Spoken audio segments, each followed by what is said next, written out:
할렐루야, 오늘도 좋은 날입니다. 요엘 1장 15절에서 2장 11절 말씀 묵상입니다. 오늘은 여호와의 날이라는 제목으로 말씀을 나누도록 하겠습니다. 1장 15절에서 2장 11절까지의 주제는 여호와의 날입니다. 유다 백성들에게 학수고대하는 날이 있다면 그날은 바로 여호와의 날입니다. 그들은 여호와의 날이 오면 하나님께서 세상에 직접 개입하셔서 악인들을 가차없이 심판하시고 하나님의 백성을 구원하시고 축복하는 날이라고 생각했습니다. 비록 지금은 힘들고 억울한 일을 당하지만 여호와의 날에 하나님께서 나의 원통함을 풀어주시고 눈물을 닦아주시며 나를 높여주실 것이라고 믿고 있습니다. 그러나 충격적인 사실은 그날은 나를 원통하게 했던 사람이 심판을 받기에 앞서 먼저 내 자신이 심판을 받는 날이라는 것입니다. 요엘 2장 1절에서 시온에서 나팔을 불며 나의 거룩한 산에서 경고의 소리를 울려라. 유다 땅에 사는 백성아 모두 두려워 떨어라. 주의 날이 임박하였다. 곧 나는 심판을 받지 않으니 복된 날이라는 그런 소리 하지 말라는 것입니다. 우리가 쉽게 간과하는 것은 나는 예수님을 믿으니까 나는 심판을 받지 않을 것이라는 헛된 망상을 가집니다.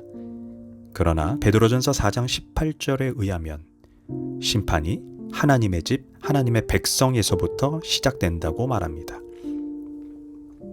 그러니까 유다 백성들에게 메뚜기 재앙이 임한 것은 우연이 아닙니다. 그것은 돌이킬 수 없는 심판이 오기 전에 하나님의 백성들에게 진심으로 회개하라는 심판의 서곡입니다. 여기에서 우린 하나님의 생각과 유다 백성들의 생각이 얼마나 다른지 확인하게 됩니다. 그렇지만 하나님은 이스라엘이 죄악된 길로 갈 때 그래도 자기 백성이니 기회를 주십니다. 그러나 계속해서 회개하지 않으면 이제는 안 되겠다 싶어 징계를 주시는 것입니다. 그 징계는 더 크게 얻어맞기 전에 정신 차리라는 신호입니다. 그런데 어리석은 유다 백성들은 죄로 인해 징계를 받고 있으면서도 회개는커녕 이 어려움을 참으면 하나님께서 의의 면류관을 주실 것이다. 할렐루야! 그렇게 외치고 있습니다.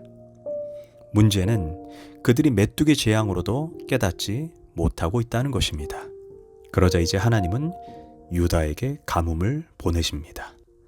요엘 1장 17절에서 20절에 씨가 흙덩이 아래에서 썩어졌고 들짐승도 주를 향하여 헐떡거리니 시내가 다 말랐고 들의 풀이 불에 탔습니다. 메뚜기 재앙에서 채 회복되기도 전에 가뭄이 온 것입니다. 안타까운 것은 그래도 깨닫지 못하니 요엘서 2장 3절에서 이제는 들불을 보내십니다. 불이 그들의 앞을 사르며 불꽃이 그들의 뒤를 태우니 그들이 예전의 땅은 에덴 동산 같았으나 그들의 나중 땅은 황폐한 들 같으니 그것을 피할 자가 없도다. 들판이 온통 불바다입니다. 나무가 메말라 비틀어진 상태에 바람이 불어 서로 부딪히면서 정전기를 일으킵니다. 그러니 자연적으로 불이 붙어서 온 땅을 태웁니다. 이제 집도 타고 창고도 타고 들판에 있는 모든 것이 다 타버렸습니다. 그런데도 어리석게 회개하지 않으니 이제 산 너머에서 무엇인가 굉장한 소리가 들려옵니다. 요엘서 2장 5절 그들의 산 꼭대기에서 뛰는 소리가 병거 소리와도 같고 불꽃이 건불을 사르는 소리와도 같으며 강한 군사가 줄을 버리고 싸우는 것 같으니 이제는 하나님께서 바빌론 군대를 보낸다는 것입니다. 이 군대가 얼마나 무서운지 2장 6절과 7절에 의하면 모든 백성들이 두려움에 얼굴이 하얗게 질려버리고 그들은 아무 집이나 들어가서 칼로 약탈하고 이스라엘 백성들을 죽인다는 것입니다. 그런데 더 충격적인 사실은 이 군대를 지휘하는 대장이 바로 만군의 여호와 하나님이시라는 것입니다. 여호와께서 그의 군대 앞에서 소리를 지르시고 그의 진영은 심히 크고 그의 명령을 행하는 자는 강하니 야훼의 날이 크고 심히 두렵도다. 당할 자가 누구랴? 왜 하나님께서 애굽의 바로를 징계하듯 유다 백성들을 연속적으로 징계하실까요? 하나님은 자신이 택한 백성을 포기하지 않기 때문입니다. 그들이 하나님이 원하시는 모습으로 회개하고 회복될 때까지 연속적으로 징계를 보내십니다. 오늘 본문을 정확히 이해하기 위해 잠시 탕자의 비유를 이해할 필요가 있습니다. 지금 유다 백성들은 다른 나라에 비하면 사실 도덕적으로 특별히 더 타락했다고 볼 수는 없습니다. 그래서 스스로 자기들은 하나님을 잘 믿고 있다고 생각합니다. 하지만 하나님은 그들을 원수로 삼으신 이유가 무엇일까요? 탕자의 비유에 나오는 작은 아들은 사실 아주 나쁜 아들입니다. 그런데 그에 못지않게 실상 나쁜 아들이 큰 아들입니다. 작은 아들은 집을 떠나 허랑방탕하면서 모든 재산을 다 탕진했습니다.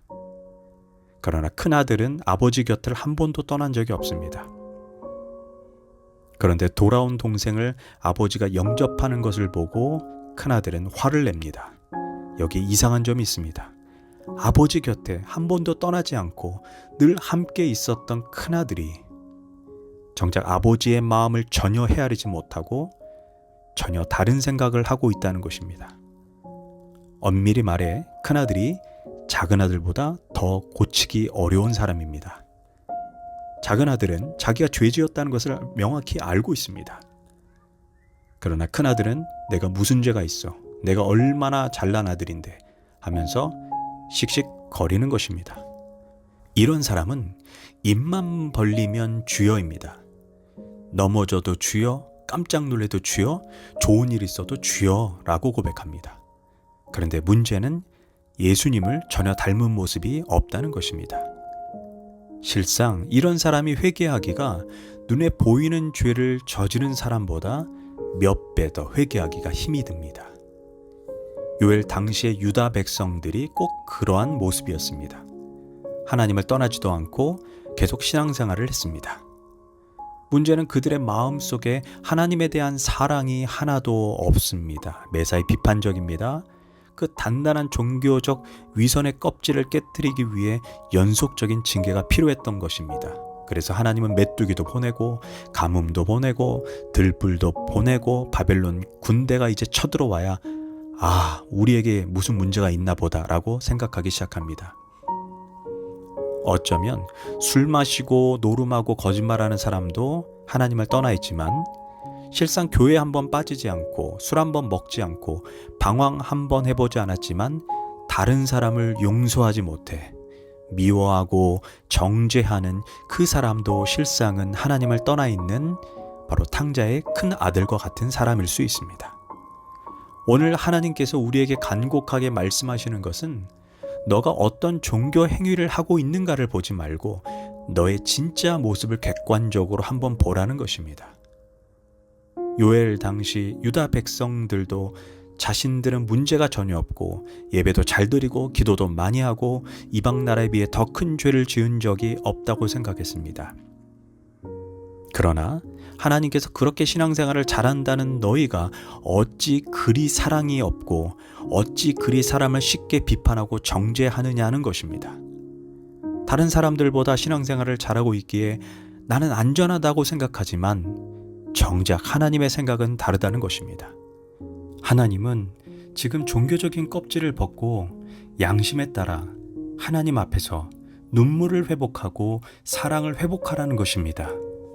하나님께서 유다 민족 같은 우리에게 요구하시는 것은 흠이나 티가 전혀 없는 완벽한 삶이 아닙니다. 우리가 하나님 앞에 자신의 연약함과 부족함을 솔직하게 시인하고 직면하여 용서의 은혜를 구하라는 것입니다. 기도하겠습니다. 하나님, 어쩌면 탕자의 큰아들 같은 마음을 품고 살면서 난 신앙생활을 잘하니 거뜬없다고 착각하면서 살고 있지는 않은지 이 시간 내 믿음을 돌아보고 점검하기를 원합니다. 예수님의 이름으로 기도합니다. 아멘.